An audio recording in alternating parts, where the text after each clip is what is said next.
again, spooks and spookettes.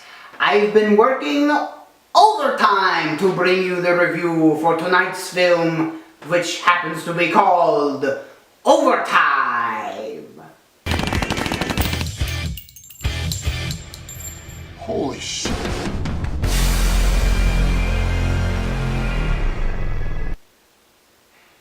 The film follows two hitmen by the name of Rave and Max, played by former WWE wrestler Al Snow and John Wells. I don't know much about John Wells, but I do know that Al Snow, when he was a wrestler, he used to wrestle with a fake head. I don't understand the gimmick, but I'm sure that it worked for him. So, Max and Rave are working, yes, overtime. But they picked the wrong day to be working because it is Rave's son's birthday. And to complicate things, the man that they are hired to kill works at a classified pharmaceutical research lab. Whew, that's a mouthful to say.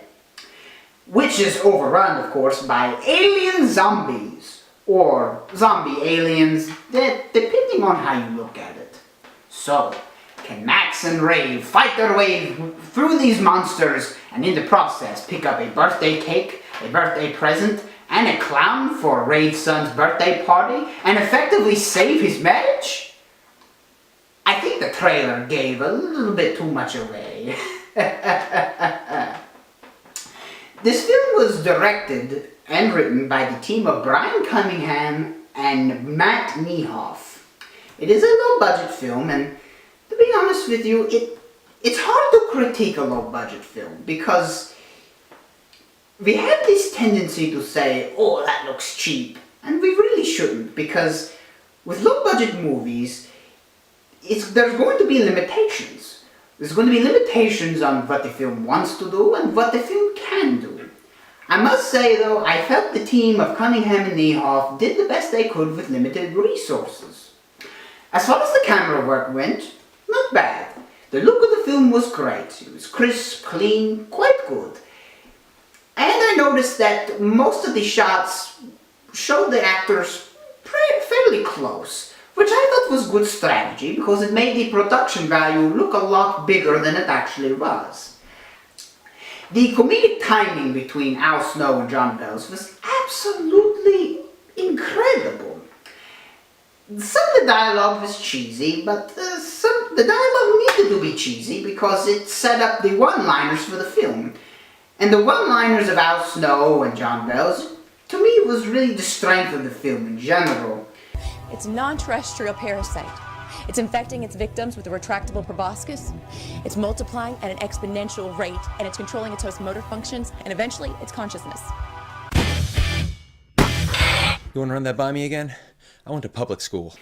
However, some of the minor characters, their acting was a bit over the top.